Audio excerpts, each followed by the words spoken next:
Welcome, I'm Kriti Mehta and you're watching the World Report on NewsX World. Let's take a look at the top headlines this hour.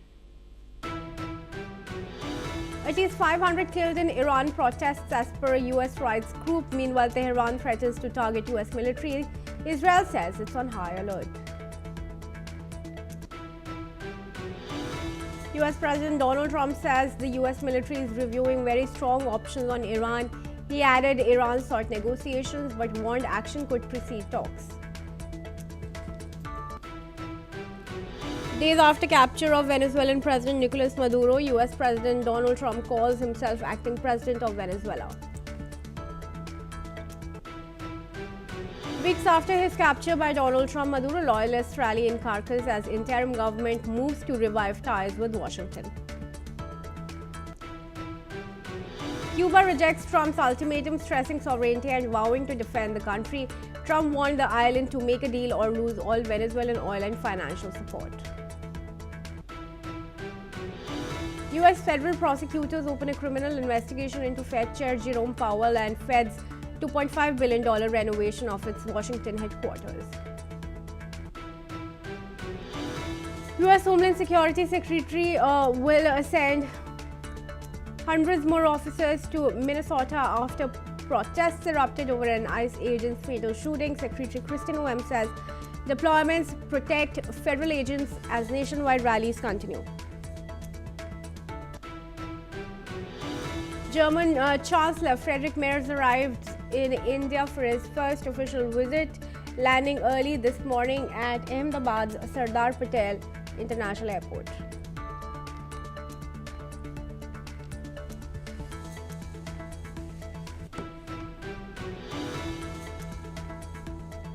UK pays compensation to Guantanamo detainee to settle case of torture complicity. Abu Zabudda was reportedly tortured by CIA and remains imprisoned without trial for 20 years.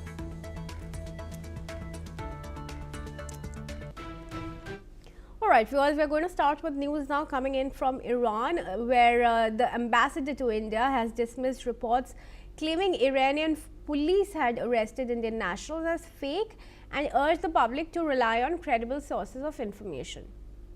In a post on X sharing the reports, Mohammad Fatali said the news circulated on some foreign X accounts about Iran's developments is totally false.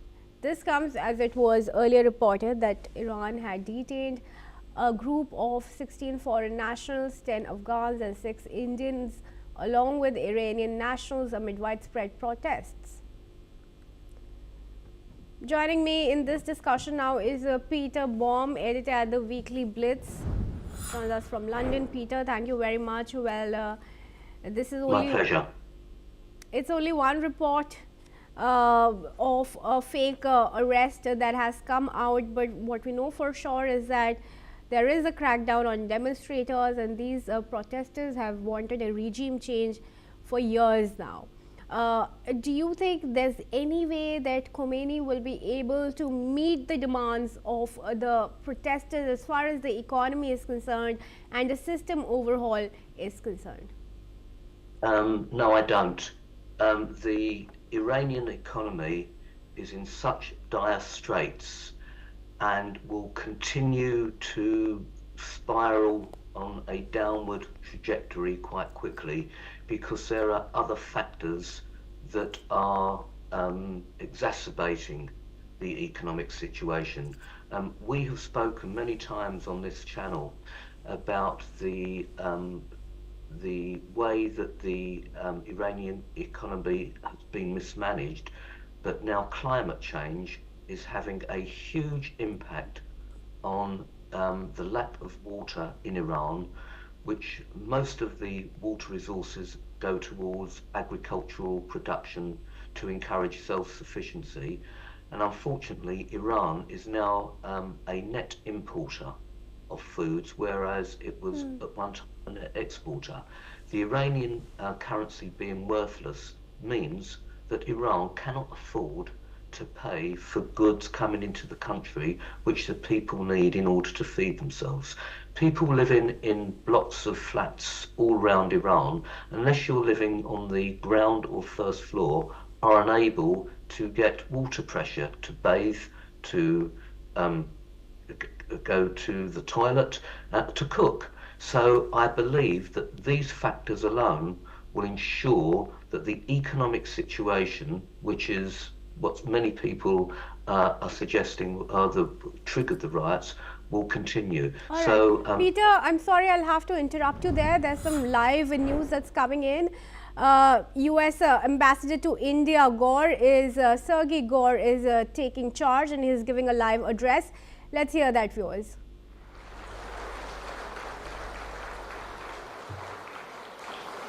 Good afternoon, ladies and gentlemen. Please rise for the playing of the national anthem of the United States.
Ladies and gentlemen, please join me in welcoming the Ambassador to India, Ambassador Sergio Gore.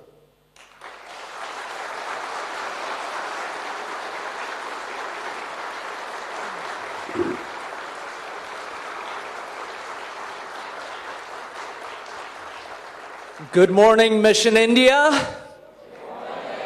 Namaste to everyone who's watching from home. It is great to be here as the United States Ambassador. I come to this remarkable nation with profound respect and with a clear mission to take the partnership between our two great nations to the next level. This is the intersection of the world's oldest democracy and the world's largest democracy. My first visit to India was in 2013, and it left an impression on me unlike any other place. I remember visiting some of the incredible places this nation has. Of course, the Taj Mahal, Jaipur, Ranthambore. We even went up to Punjab and many other places.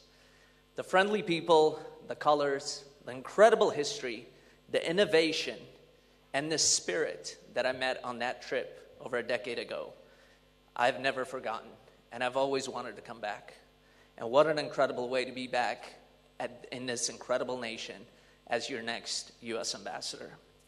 When President Trump asked me to come here, I was thrilled. I remember President Trump remembers his last visit here. I was with the president last week, and as we had dinner right after New Year's, he recounted his incredible experience visiting here and also his great friendship with the great Prime Minister of India, Prime Minister Modi. I also hope that the president will be visiting us soon, hopefully in the next year or two. I want to thank President Trump for once again putting his trust and confidence in me. I consider the president a dear friend. America has never had a commander-in-chief like President Trump. When I first got this position, somebody at the White House asked me, how are you going to keep in touch with the president? And the interesting thing is that a lot of people don't know is the president has a habit of calling you at 2 a.m. And so with the time difference in New Delhi, it might actually work out pretty well. The president outworked all of us at the White House, and I hope that we'll be able to keep up with his pace and his expectations. When President Trump was elected in 2024, he asked me to be the director of the Office of Presidential Personnel. That meant hiring thousands of individuals across our entire federal government. from U.S. attorneys to ambassadors and every political hire across every department in the United States government, including the State Department. In our first year, we broke every record and filled over 95% of those positions. So in this new year, I once again thank President Donald Trump for putting his trust in me in what is a very important relationship for both of our nations. I spoke with President Trump just yesterday, and I bring his warm wishes to all the people of India, especially his dear friend, the incredible Prime Minister, His Excellency, Prime Minister Modi. As many of you might have heard, the President is quite busy, not only around the world, but also redecorating and renovating Washington, D.C. And when I spoke to the President, I shared with him that I had just driven past the beautiful India Gate. The President has embarked on building a ballroom at the White House, but one of the additional projects that's on his list is building something similar to the Arc de Triomphe in Paris. And no offense to the French, but I think what we have here in Delhi might have even surpassed that. I've traveled all over the world with President Trump, and I can attest that his friendship with Prime Minister Modi is real. The United States and India are bound not just by shared interest, but by a relationship anchored at the highest levels. Real friends can disagree, but always resolve their differences in the end. Last week, our great Secretary of State, Marco Rubio, powerfully stated that this year will be a year of reciprocity. We are raising the standard for diplomacy itself. That means fair trade, mutual respect, and shared security. Many of you have asked me for an update on the ongoing trade deal negotiations. Both sides continue to actively engage. In fact, the next call on trade will occur tomorrow. Remember, India is the world's largest nation, so it's not an easy task to get this across the finish line, but we are determined to get there.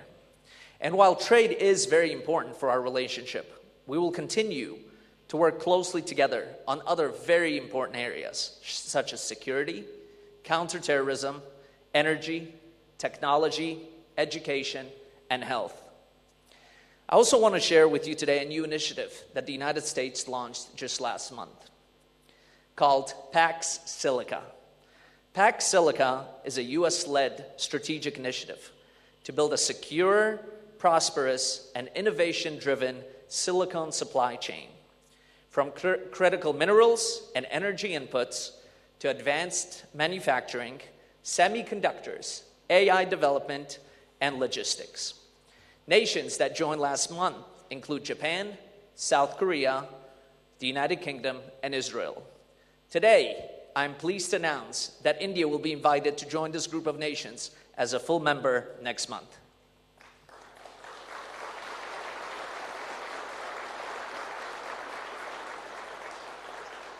As the world adopts new technology, it is essential that India and the United States work hand in hand from the very start of this initiative. I thank the people of India for a very warm welcome. You are a resilient people. You are innovative. You are spiritual. I look forward to meeting many of you as I travel across this incredible nation. To the staff here at the embassy, I'm excited to work with you. You and I have an incredible once-in-a-lifetime opportunity to redefine diplomacy, what it can accomplish. What it can accomplish could be the most consequential global partnership of this century. No partner is more essential than India. In the months and years ahead, it is my goal as ambassador to pursue a very ambitious agenda. We will do this as true strategic partners, each bringing strength, respect, and leadership to the table. Thank you, and may God bless the enduring friendship between our two nations.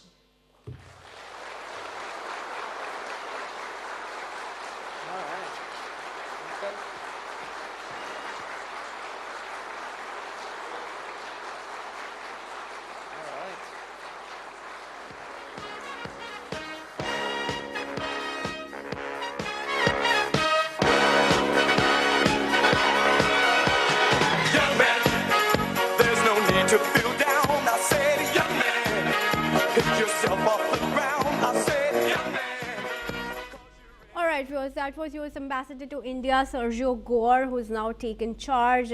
He's thanked US President Donald Trump for bestowing his trust in him to take over as the US Ambassador to India. Excuse me.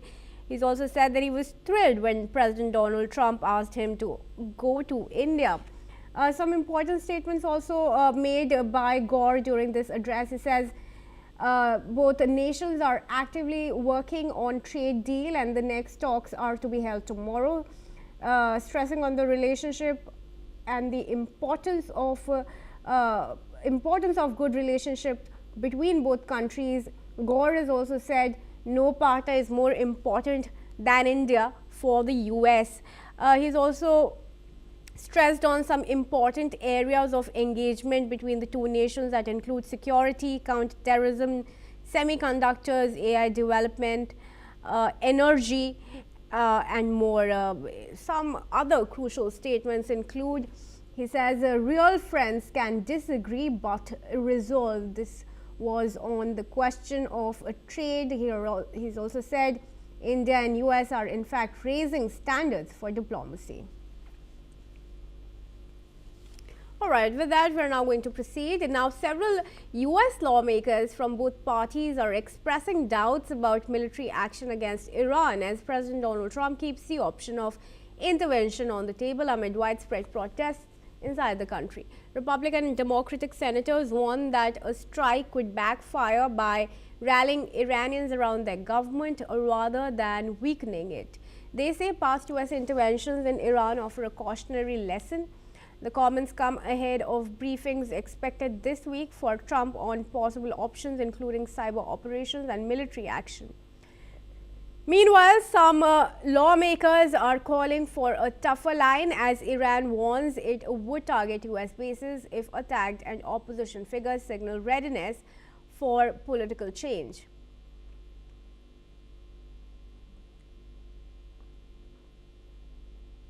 All right, now moving ahead, there's another important statement that has come in from Donald Trump. He says US President has renewed his call for America to take control of Greenland, warning that if the US does not act, Russia or China will. Speaking about Air Force One, President Donald Trump warned that if the United States did not take Greenland, Russia or China would. He described Greenland's defense as consisting of virtually nothing and pointed to the presence of Russian and Chinese naval forces in the region. Trump acknowledged potential tensions with NATO but insisted that the alliance needed the United States more than the US needed them. Denmark, which covers Greenland along with Greenlanders themselves, have rejected the idea of US control, warning that it could destabilize NATO. Trump, however, reiterated that the US would acquire Greenland, stating that it would happen one way or the other. Let's hear. If we don't take Greenland, Russia or China will, and I'm not letting that happen. If we don't take Greenland, Russia or China will take Greenland, and I am not going to let that happen. They can offer you, yeah, sure, I'd love to make a deal with them. It's easier. But one way or the other, we're going to have Greenland. Are you okay if that compromises NATO? If NATO effectively ceases to exist? I'm the one that saved NATO. I'm the one that got them to pay 5% of GDP. Wait a minute. It was 2%, and they didn't pay. Now they're paying 5%. I'm the one that saved NATO. You wouldn't have NATO if I weren't president. All right, joining me in this discussion now is retired Lieutenant Colonel Himanshi Singh, Defense and International Relations Analyst, and she joins us from New Delhi. Thanks very much, Lieutenant Colonel Singh, for joining me in this discussion. Of course, Trump repeating time and again how US needs to take over Greenland to prevent Russia and China from doing it. How does that make it any better as far as the control of the autonomous territory is concerned? Thank you, Kriti. When President Trump says that if we don't take Greenland, Russia or China will take it, he's not making a casual statement. He's articulating the hard-nosed geopolitical anxiety and, which is rooted in Arctic militarization, great power competition and future resource control. So let's first establish the critical fact that Greenland is not a vacant space, it's a strategic space, and it is an autonomous territory with Denmark of Kingdom of Denmark, sorry, and a NATO ally. So any notion of taking Greenland by force, coercion, or strategic pressure will fundamentally violate the international law, which these days Trump is not caring about. And it is the most difficult thing post World War II. So we have to assess the situation that does Russia have interest in the Arctic? Yes, because it has been remilitarization the Arctic, it's building bases and it's deploying its missiles and defense systems. Then China, does it have ambitions there? Yes. So China is a self-declared near Arctic state seeking influence through scientific missions, infrastructure investment, rare earth access, and dual use of technology. So this is an influence building, not a territorial seizure. So where this argument breaks down is that neither Russia nor China can take Greenland without triggering the NATO response. Whereas United States already has its bases in Thule Air Base and Pituffik space bases. So these are very critical nodes of America, and they have their missile warning systems, space surveillance system. So Greenland is already embedded with the Western defense planning. So what is this statement all about? It is about the strategic insecurity in the changing world order. Arctic is becoming a geopolitical frontier due to melting ice and access to rare earth minerals, missile trajectories which are passing over the polar region, and space and hypersonic warfare conditions. So when he's framing it, reflects the geopolitical mindset applied to 21st century realities. And this idea is coming from a security scenario where you want to own a place rather than having the strategic alliance. In today's world, actually, the influence does not require annexation. It requires alliance management, economic credibility, technological leadership, and respect for sovereignty, which Donald Trump does not believe in. So when they say that they have to have the annexation of Denmark, it will have deeper impact. So let me be clear, it is not the real danger of Russia taking over, China taking over Greenland. It is normalizing the language of territorial entitlement, which weakens every rule America helped to create. So great power do not secure their future by sounding like imperial competitors. They secure by strengthening alliances and not by undermining them. In geopolitics perception, this statement actually show anxiety and not dominance. So let's see. The Arctic will be defined by future power balance, but it will be shaped by law, cooperation, and strategic restraint, not by who claims it first, because if you claim it first, then you're actually leading the world to a very, very difficult situation. Kriti, over to you. Thanks very much, Lieutenant Colonel, for joining me in this discussion. Unfortunately, that's all the time that I have. And with that, we are now going to move to some news from India, where the Indian Space Research Organization has reported that the PSLV C-62 mission encountered a critical anomaly near the end of its third stage. Telemetry data revealed a disturbance in roll rates and a significant deviation in the rocket's flight path, preventing the 16 satellites, including DRDO strategic Anvesha, from reaching orbit. The rocket had lifted off from Sriharikota at 4:40 a.m. as per GMT, and after 10 a.m. as per IST, the payloads, which included satellites from India, Nepal and Spain, are now feared lost. ISRO chairman made the statement. However, Narayan has confirmed that a detailed analysis of the third stage performance is being carried out to determine the cause of the anomaly. This marks a painful repeat of last year's PSLV C-61 third stage issue, casting a shadow over India's first space mission of 2026. Let's listen in to what ISRO chief said in his statement after the launch faced an anomaly. We had attempted the PSLV C-62 UOS N1 mission. The PSLV vehicle is a 4-stage vehicle with 2 solid stages and 2 liquid stages. The performance of the vehicle up to the end of, close to the end of third stage was as expected. Close to the end of the third stage, we are seeing little more disturbance in the vehicle roll rates. And subsequently, there is a deviation observed in the flight path. We are analyzing the data. Joining me now in this discussion is Aditi Mishra, who is a space scientist and joins us from New Delhi. Thanks very much, Ms. Mishra, for joining me in this discussion. Do take our viewers through what really happened that stalled the installation of the satellite. Okay, good afternoon, everyone. And what the initial data which came out as Sir V. Narayanan, the ISRO chairman, was saying just now. So what happened was there was a third stage which was going on, and after the ignition of the satellite from the third stage, there was a roll, roll rate was much higher than expected. So what made those rolls are like they deviated the satellite from its intended path.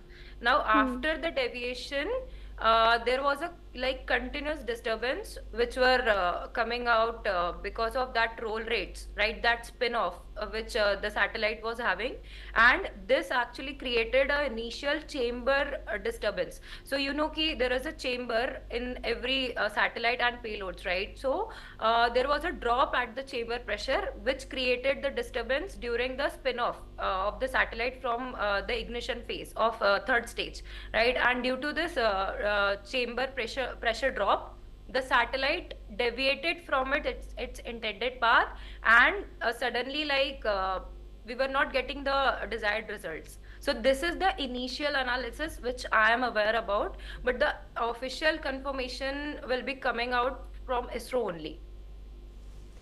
All right, sure. What's next for this launch, in your opinion? Yes. So there was a launch which was C-61 launch, and it happened during May of 2025. The same mission was launched in the May 2025, but it also didn't get the success. Now today also we were almost very close to the intended path, the orbital path which we wanted to achieve for these satellites. But again, after the third stage ignition, before the separating of the third stage, there was a deviation from the satellite from the trajectory, like the intended or the desired trajectory which the satellite had to achieve. Now after this, as the confirmation is not out until now, so I'm not able to say anything about the next step, but the analysis are showing that there was a chamber pressure drop due to the spin-off and due to the maximum roll rates the satellite was having. If you can see the telecast, right? So in the telecast also there was the rolls of satellite after the third stage ignition. So those rolls actually created a drop at pressure inside the satellite environment. Now due to the chamber pressure deviation, the satellite just tracked off from its trajectory. Sure, Aditi Mishra, thank you very much for explaining that situation to us. Viewers, that's all the time that we have on this edition of World Report. Keep watching NewsX World for more news updates from around the world.